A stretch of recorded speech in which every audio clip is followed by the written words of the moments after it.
Assalamualaikum warahmatullahi wabarakatuh. Nama saya Nela Permufida dari nomor absen 27 kelas 15. Di sini saya akan membahas 7 soal yang sudah saya buat, yang materinya itu tentang persamaan reaksi, rumus kimia dan lain-lain.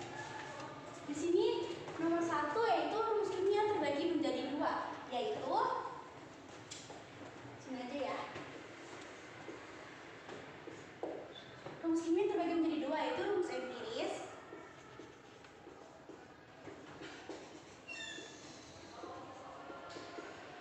dan molekul.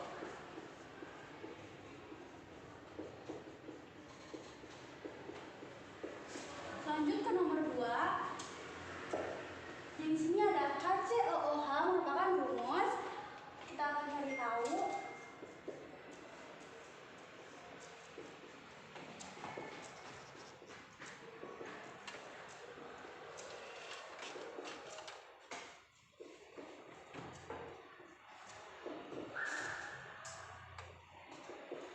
HCOH merupakan rumus empiris karena itu sudah paling sederhana.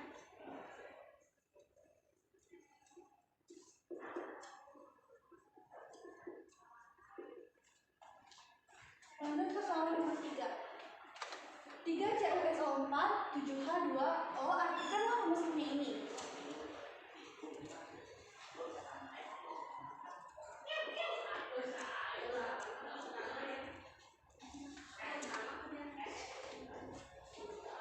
Yaitu 3 molekul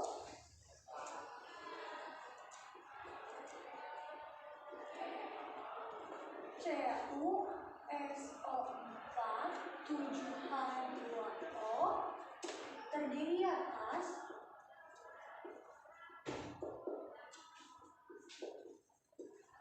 tiga atom Cu,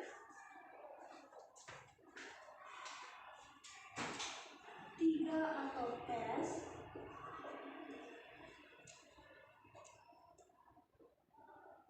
dua belas atom O, 14 atom H, dan 7 atom O. Selanjutnya kita ke nomor 4. NaCl merupakan senyawa natrium klorida.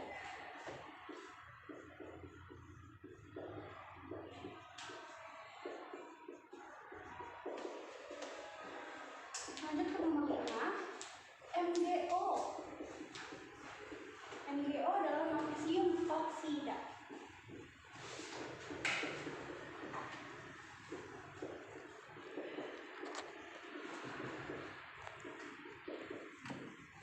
Lanjut ke nomor 6. Menyetarakan persamaan reaksi. Di sini ada NaOH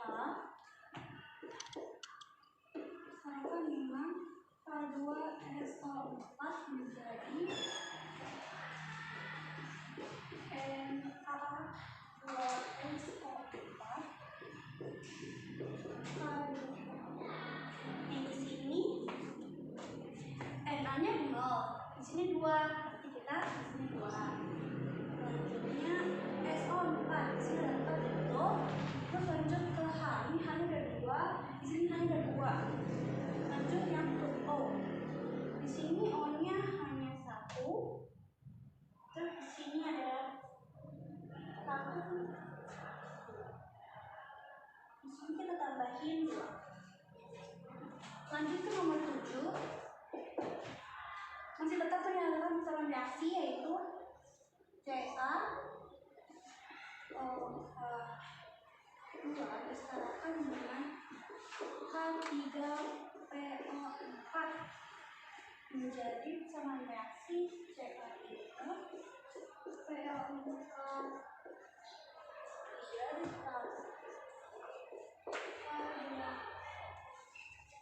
di sini menjadi sini 3, sini nggak ada, berarti tulis 3. Selanjutnya PO-nya 4, di sini 3, berarti kurang, berarti kita tambahkan 2 biar sama. Seterusnya ada H,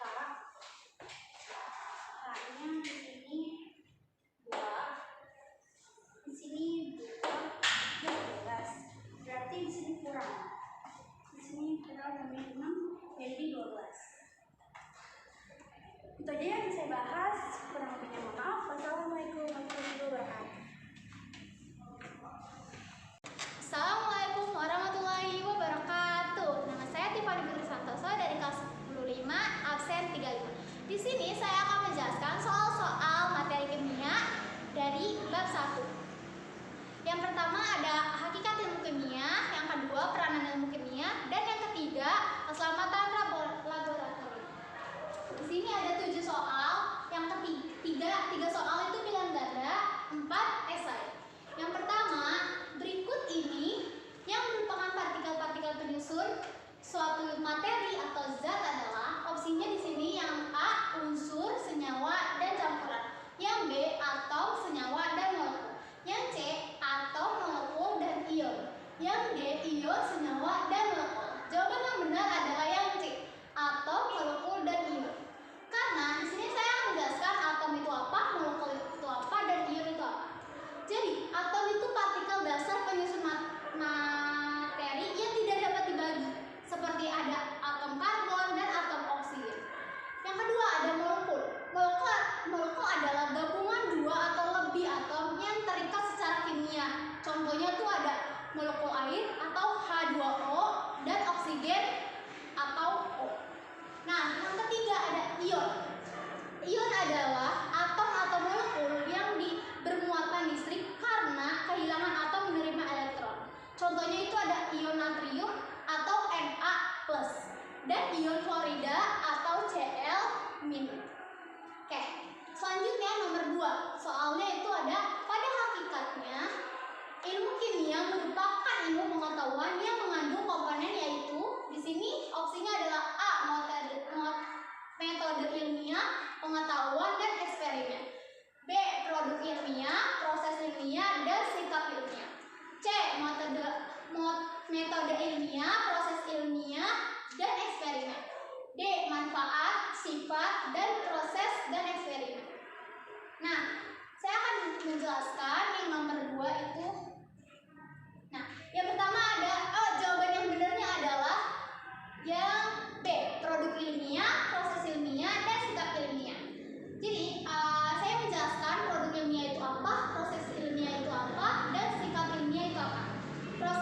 Produk ilmiah adalah proses pengetahuan berupa fakta, konsep, prinsip hukum, dan teori yang dihasilkan dari penelitian dan eksperimen.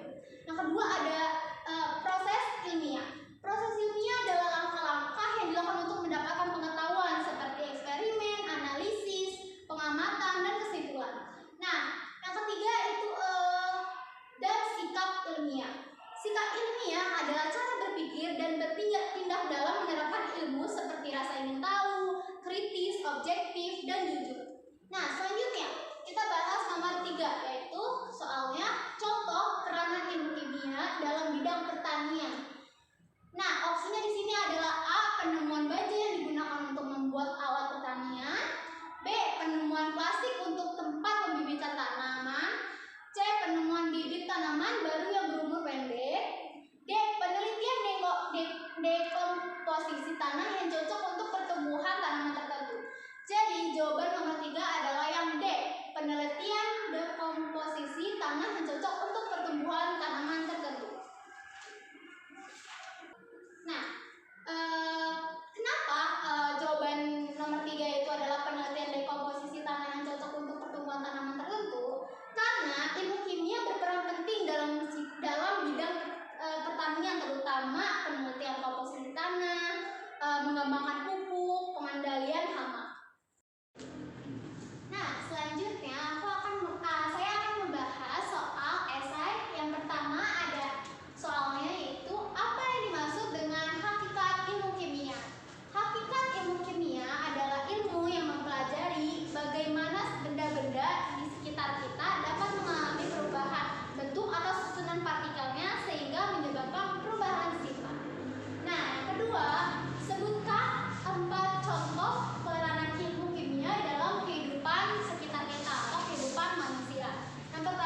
di bidang industri contohnya ada apa aja sih? Oh, jadi di bidang industri itu contohnya tuh Kak ada produksi bahan plastik, produksi bahan yaitu ada plastik, cat dan tekstil. Kalau pengolahan logam seperti semen dan keramik. Nah, selanjutnya kita bahas nomor 3. Jelaskan kegunaan gelas kimia atau gelas beker. Jadi kegunaan gelas kimia itu untuk sebagai wadah larutan, pengukur volume cairan, pemanasan cairan, sebagai wadah reaksi menuangkan cairan. Nah, soal terakhir ada nomor 4. Sebutkan metode ilmiah dalam hakikat atau ilmu kimia. Nah, jadi metode-metode ilmu kimia itu ada 5. Yang pertama, merumuskan masalah. Yang kedua, melakukan pengamatan. Yang ketiga, membuat hipotesis. Yang keempat, merencanakan dan melakukan eksperimen. Yang kelima, melakukan analisis data. Nah, segitu aja pembahasan dari saya mengenai soal 7 ini. Terima kasih. Wassalamualaikum warahmatullahi wabarakatuh. Assalamualaikum warahmatullahi wabarakatuh. Perkenalkan, saya Aulia Syahna dari kelas 15. Di sini saya akan menjelaskan tentang materi bab 2 yaitu sistem atom dan sistem periodik unsur. Di sini ada nomor 1 yaitu gambar yang mengembangkan model atom di atas. Di sini saya akan menjelaskan teori atomnya terlebih dahulu. Yaitu di sini ada gambar yang sebuah bola pejal atau bola biliar yang bermuatan positif dan yang bermuatan beberapa partikel bermuatan negatif atau elektron. Di sini yang mengembangkannya adalah J.J. Thomson.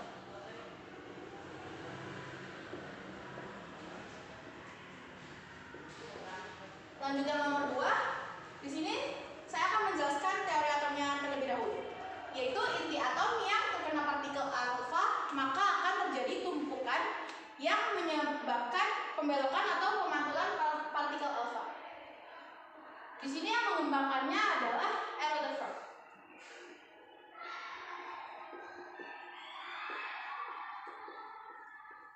Lanjut nomor 3. Saya akan menjelaskan tentang teori atomnya, yaitu elektron memainkan usaha mengelilingi atom pada lintasan tertentu yang disebut kulit atom. Di sini yang mengembangkannya adalah Niels Bohr.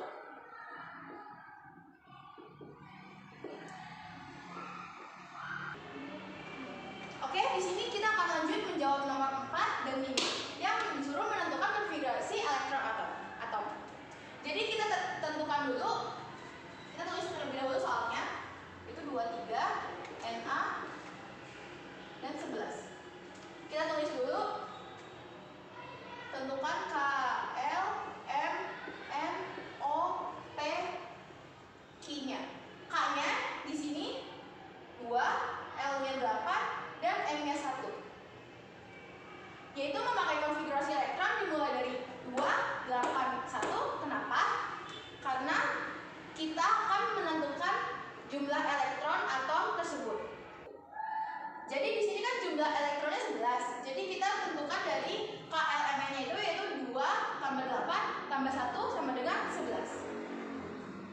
Kita melakukan hal sama untuk nomor 5 yaitu 39 K19.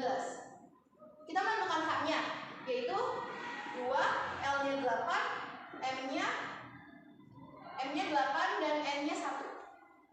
Lanjut nomor 6, menentukan konfigurasi atom.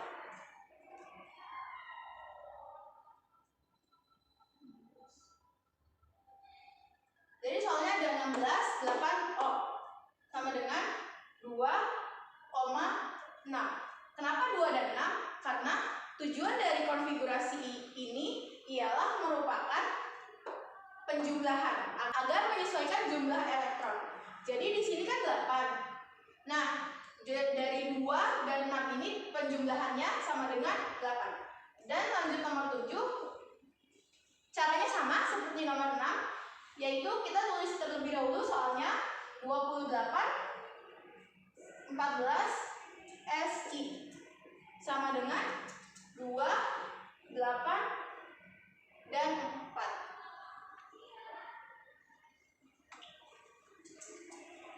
Sekian penjelasan dari saya. Terima kasih. Wassalamualaikum warahmatullahi wabarakatuh.